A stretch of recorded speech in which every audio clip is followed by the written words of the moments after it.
for it. I'm Dan Drake. This is Front Up on Geno TV and Channel 99.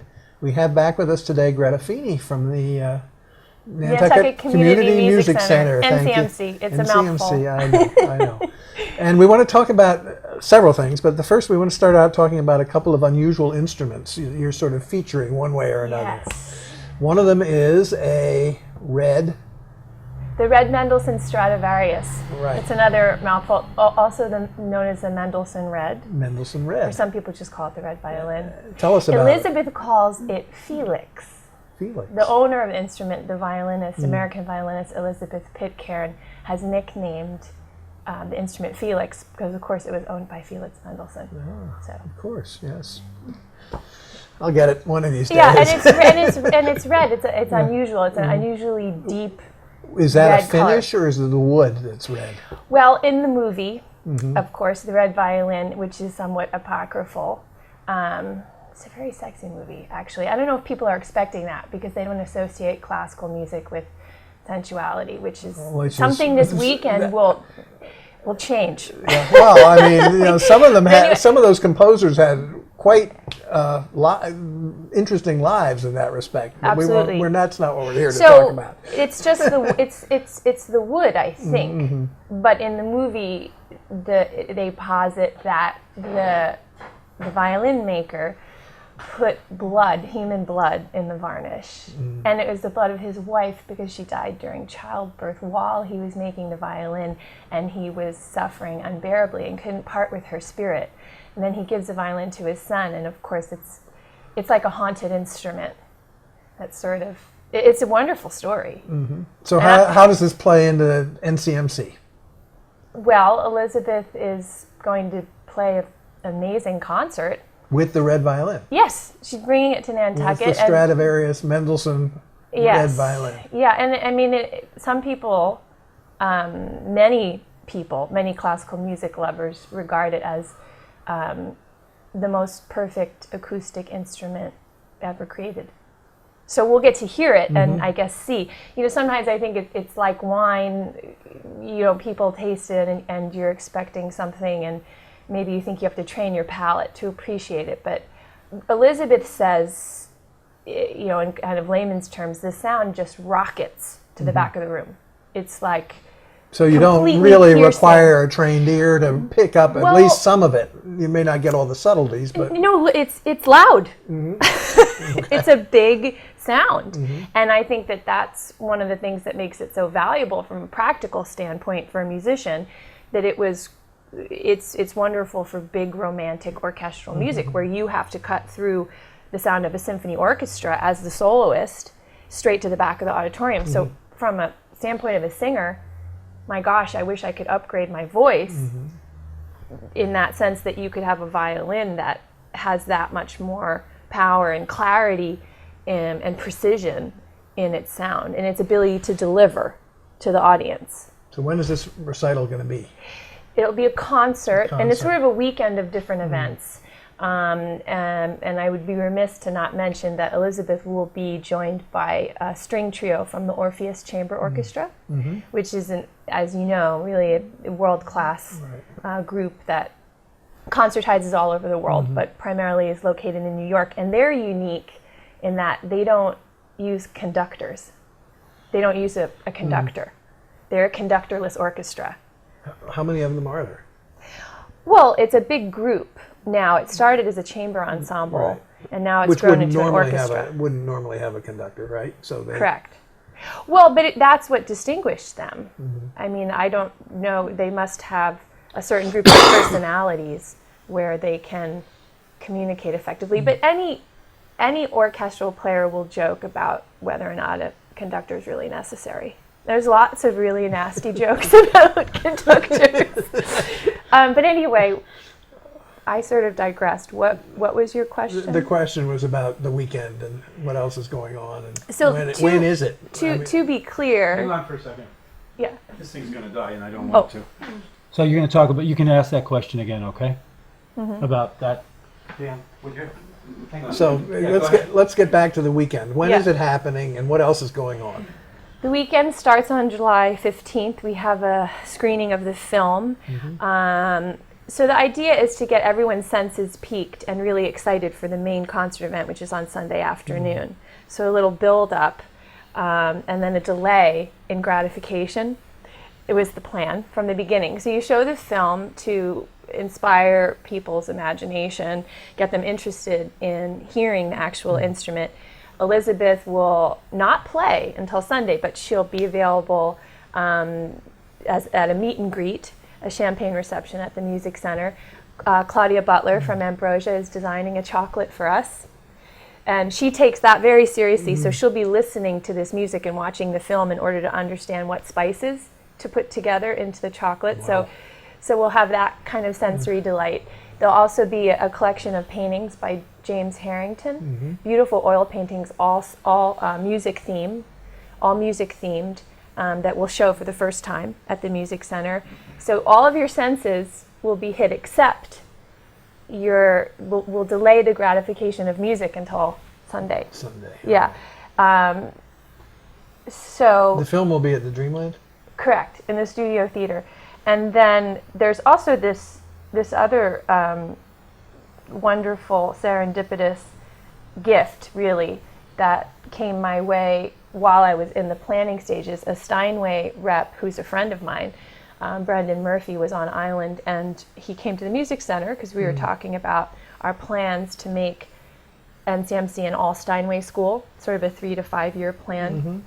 And he started talking about this new instrument that Steinway has just developed called Spirio. So Steinway, of course, it's the pinnacle piano. Right. It doesn't need any introduction. They're just bar none, and a lot of pianists, great pianists, won't play on any other instrument than the Steinway. I know one of those. Yes, John Patrick. Right. Well, he would be very interested in Spirio. So, because you kind of think, how is this even possible that you could pull up an iPad and press play on Glenn Gould's Goldberg Variations and hear it played by the instrument without the person there? So this has happened. This is a modern player piano. Correct. It's a Steinway that plays like any beautiful, responsive, receptive Steinway, but it's been outfitted with this technology, and there are now 1,400 great recordings that have been digitalized, so the piano can play it. So we will present Spirio before Elizabeth, not to upstage her, but just for fun. And we'll have a program, which Deborah Beal, NCMC trustee, and I have to select, of great performances. So we might do a Horowitz, Mozart sonata, maybe Alicia de la Rocha, who I love in Mozart as well, Lang Lang, Chopin Ballade. So we can present, the piano will be there, the actual artists won't, but their performance will be heard acoustically. So there's only one of these in New England. And of course, Steinway wanted it on Nantucket for 2 weeks in July. So July 15th is the kickoff at the Dreamland. How much do these pianos cost if you had A to buy Spirio? them? Yes. They're $150,000. Yeah. How much is a Steinway without the automation? That varies, depending if you I mean, the same model, basically, if you got it without the electronics. I'm just curious. It doesn't really matter, but is it $50,000 difference? Is it probably somewhere around there? I wouldn't want to speak out of turn on behalf of Steinway Corporation, but I will say that a Steinway is a great investment because a lot of them appreciate and grow in value over time because the sound gets richer and fuller the more they're played. right? So the digital technology is another piece, and they're very sensitive instruments, and it requires maintenance. So if you can get any number of Steinways outfitted with Spirio technology.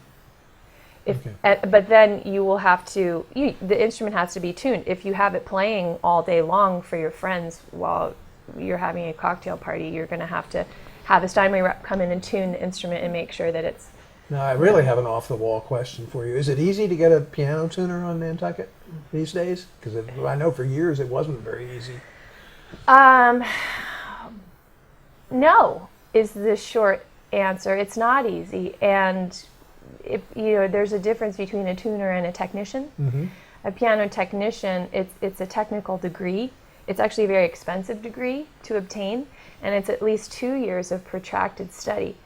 So when we become an all-Steinway school, we'll have to have a relationship with a piano technician, because again, the value of the instrument is only maintained if the technician respects and understands the mechanics. So tuners are becoming passé, and now they're technicians. I don't want to say that, but it's if you have a vintage Porsche and you need it to be maintained, who are you going to take it to? As someone who loves and respects and cares and has a passion for. It's a great analogy. Yeah. It's an apt analogy. Sorry, I'm going to talk. I think it's a great I have neither a Porsche nor a Steinway. So you've got these two things in July: the Red Violin. The Red Violin weekend on Nantucket, and the whole point is that we're endowing a scholarship fund for island children. So our programming has grown exponentially. I want to get to that in a minute. Yeah. So the scholarship part. No, the program. Oh yeah. But so that's to do that. Then you have the player piano coming around the same time. No, it's the same event. Same event. The Steinway Spirio will be played by a human to accompany Elizabeth. Oh, I see. Along with, so you'll trot into the Nantucket Hotel ballroom. You'll have a glass of champagne, maybe some nuts if we can afford them. And the piano will be playing itself, and everyone can ogle it, and take videos of it or whatever. Because you can't really get to see these pianos. They're traveling all over the East Coast to different showrooms. So it's actually hard to get an appointment to see the technology. So this will be fun. And hopefully I can tie in an event for kids. I have yet to wrangle those funds. But I would love to have a tea party during the afternoon, maybe over the course of the weekend, where I can have a ton of kids come in and maybe play some Scott Joplin, ragtime, and then segue into something a little more challenging. So anyway, Spirio will be playing itself. We'll have a little demo about how it works, and some students from NCMC will be accompanied by the piano. Then we'll break and clear our heads, and the actual artists will come in and perform. And Barbara Podgorski, my dear friend from Manus, will be playing the Spirio piano, accompanying Elizabeth, along with the instrumentalists from Orpheus. And that program is going to be fantastic. It's all showstopper. I don't want to call them party pieces, but that's what we call them in the opera world. It's really flashy, showy, virtuosic music for violin, including Vivaldi Summer, which people they'll respond to that. Yeah. They'll like that. Yeah. We don't have much time left, but let's talk for a minute about how things are going at NCMC since you've been there, and the children's programming particularly. I assume it's growing. It's a lot of growth and development. As a matter of fact, within the next 2 weeks, we're rolling out a new program called Music Together for 0 to 5-year-olds. So really, we're training families to become musical families. The training is as targeted towards the parents as it is towards the infants and the toddlers. So you get families coming together to make music with basic rhythm instruments, percussion instruments, and they sing in multiple languages and just really create a joyful bonding environment. Most parents who want their kids to study music had a dream of learning an instrument themselves at some point in their life. I see this constantly. And somehow or another, that was abandoned, whether they had a bad teacher who shamed them and made them feel incompetent and they abandoned the instrument. Most of the time when a parent wants their child to learn, it's because they had that dream themselves one day. So getting them back in the fold in a situation where they can bond with their baby over the experience of music is win-win for everybody, because these kids go on to be successful in individual lessons, and the parents create a culture in the family. They form our next generation of audience members. This is a process that's been proven in the literacy world. Yes. So now you have brought it into the musical literacy world as well. Well, everyone's concerned about where the next generation of classical music lovers is going to come from. And it starts when a family creates a tradition of enjoying music together. So then later, the children grow up to want to bring their own children because they understand really what music does is it builds love into a family. When it's done correctly. Again, it can't be an instrument of torture. We sometimes think about classical music and the pursuit of perfection. You have to be astute about how you teach and how you teach people to appreciate it as well. Because imagine coming into a situation where you're just there to enjoy music and someone is telling you how to do that. And then someone tells you that you failed at doing that. We want nothing to do with that culture. So it has to be fun. It has to be sensual. It has to be fun.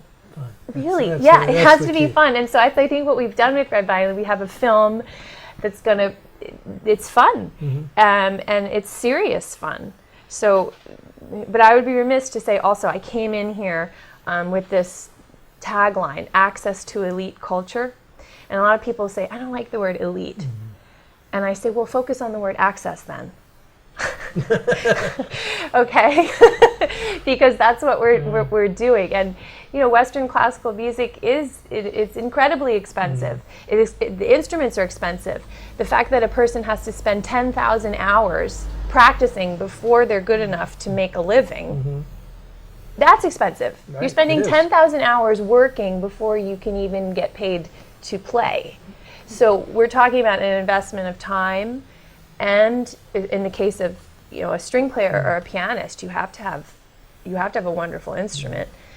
It is expensive, but these because of the generosity of our donors, we can then create programming where we can share Spirio and the actual concert with everyone. So everything is going to be filmed, and I'll present the program to kids at NCMC after I teach them a little bit about what to expect, so they can all enjoy the concert. And this is because of the generosity of the artists. So once we get them here and we say, I know your agent probably wants a piece of everything, but if we use this film for educational purposes, is that okay? Of course. The artists get it. Yeah. They always do. And so it's exposure for them too. Of course, yeah. Greta, I'm sorry we have to cut this off. Oh, it's okay. But just one last question. I'm coming back. You'll be back. Next week. How do you get tickets for the events in July? Call the Music Center. Okay. And talk to me. Nantucket Community Music Center. Yeah. Greta Feeny, thank you so much. 508-228-3352 and ask for me. Okay. Okay. Great. It's Thank a pleasure you so to much. see you. Nice to see you. Okay.